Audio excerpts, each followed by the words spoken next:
Namaste, English learners. Welcome back to Enjoy English Stories. Are you ready for a journey of light, spice, and ancient traditions? Today, we are traveling to the heart of India, specifically to the magnificent pink city of Jaipur. We are using the shadowing technique. This is the secret to sounding like a native speaker. You must speak with me. Do not just listen. Imitate my voice, my pace, and my energy. Today's story is about Amara. She is a young artist who discovers that the colors of her world are disappearing. You will learn words about art, culture, and community.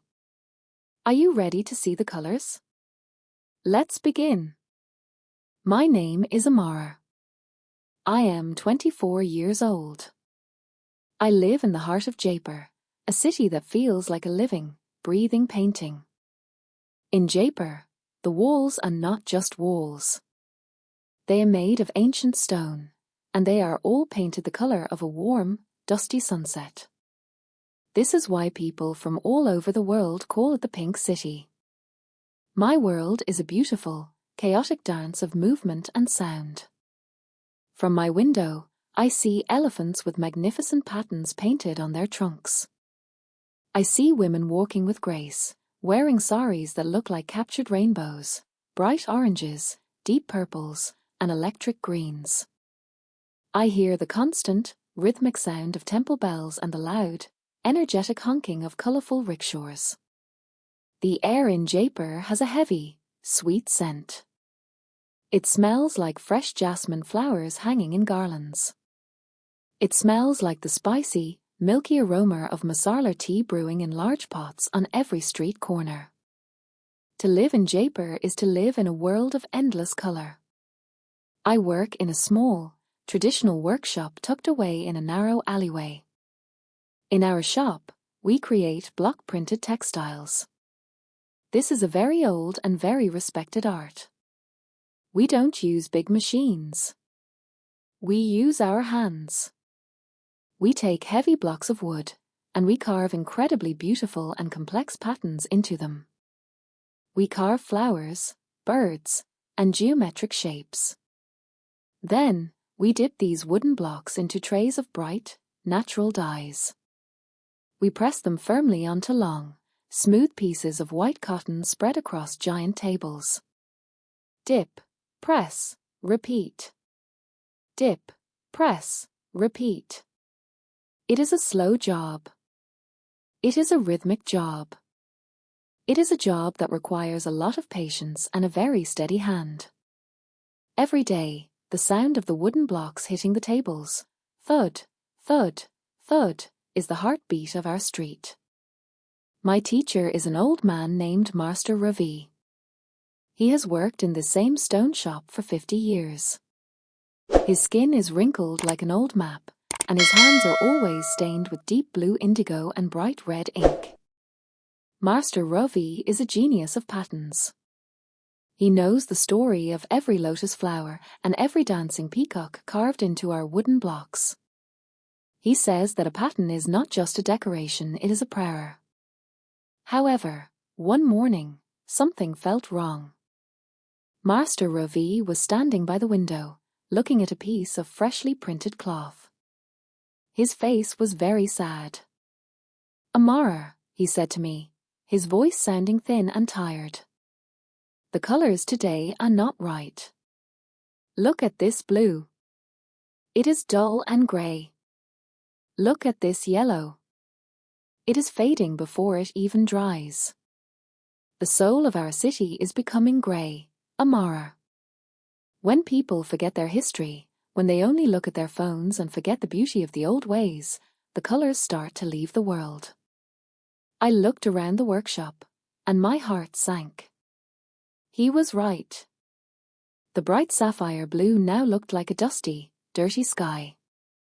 The vibrant saffron yellow, which usually looked like the sun, now looked like old, dry sand. Something very important was missing. The city outside felt quieter, and the people looked tired. It felt like the joy was leaking out of Jaipur. Master Ravi went to the back of the shop and returned with an old, heavy wooden box. It was covered in dust and locked with a silver key. Inside, there was a single stamp. It was carved in the shape of a perfect lotus flower. But this stamp was different. It was made of a dark, heavy wood I had never seen before, wood that felt warm to the touch. "This is the sun's stamp," he whispered, his eyes wide. "It was used 100 years ago for the great festivals.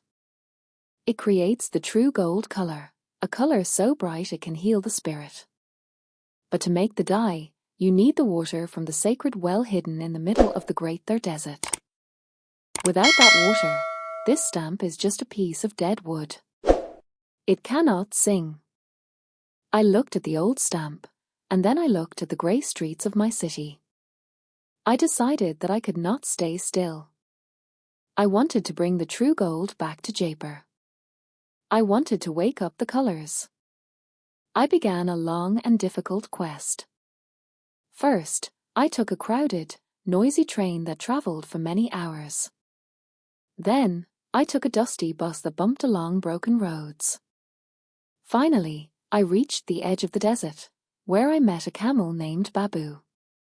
Babu was a very grumpy camel with a loud voice, but he was strong. I rode Babu deep into the golden dunes of the Thar Desert. The desert was huge. It was a sea of sand. The sand was a pale, empty gold that stretched forever under a white-hot sky. The heat was like a heavy, hot blanket sitting on my shoulders. We travelled for days. The wind blew the sand into my eyes and my hair. Work, sway, breathe. Work, sway, breathe. At night, the desert was freezing, and the stars were so bright they looked like holes in a black curtain. I felt very small. I felt very alone. But I held the sun stamp in my bag, and it felt warm against my side. After 2 days of searching, I found the sacred well. It was not in a city. It was hidden inside an old, crumbling stone temple that was half buried under a giant sand dune. I walked inside the temple. The air was cool and smelled of old stone and silence.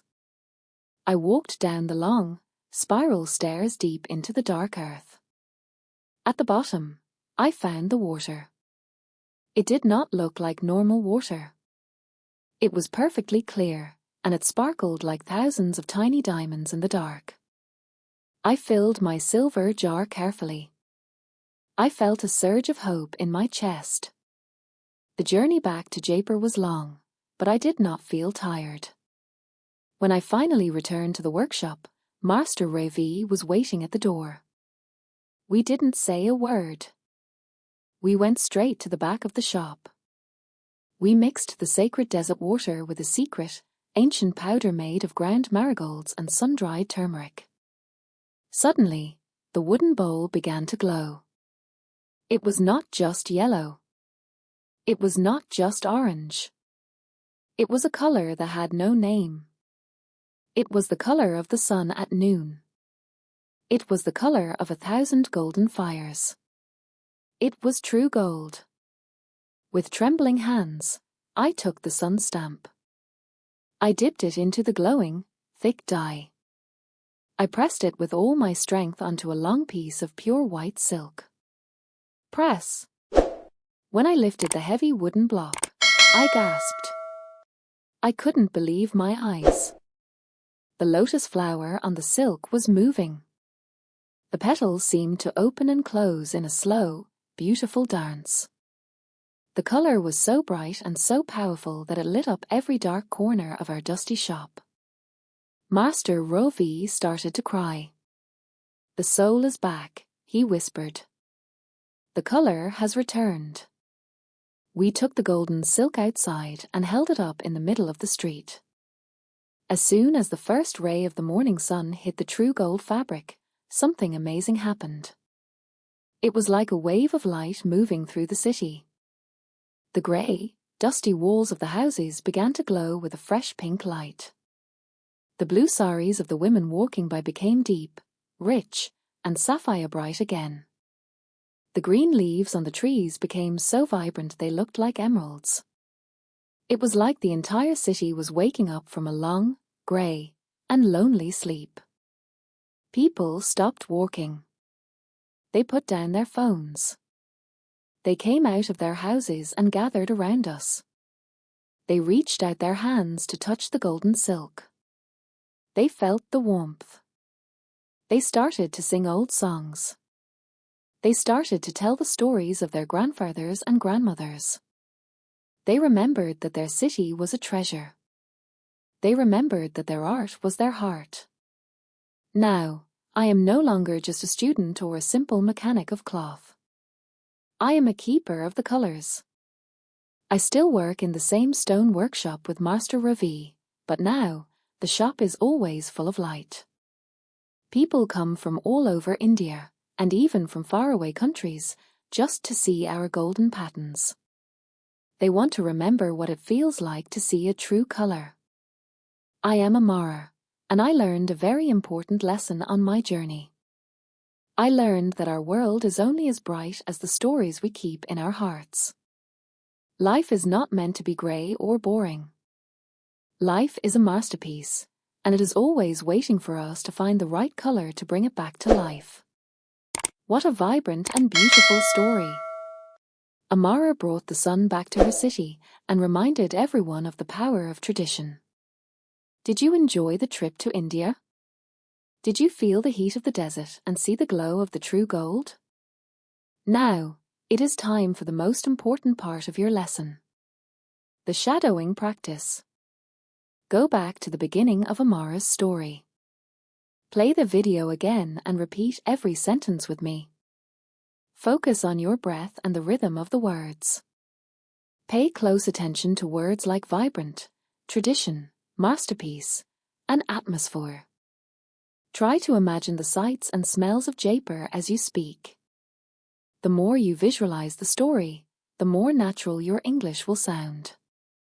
If you practice this story every day, your fluency will grow just like the colors of the pink city. If you loved this adventure, please give this video a like and subscribe to enjoy English stories. We have many more journeys to take together. Tell us in the comments. What is your favorite color? And what part of your own culture or tradition are you most proud of? I love reading your comments and learning about your worlds. Thank you for practicing with me today. You are doing a wonderful job on your English journey. I will see you in the next lesson. Namaste.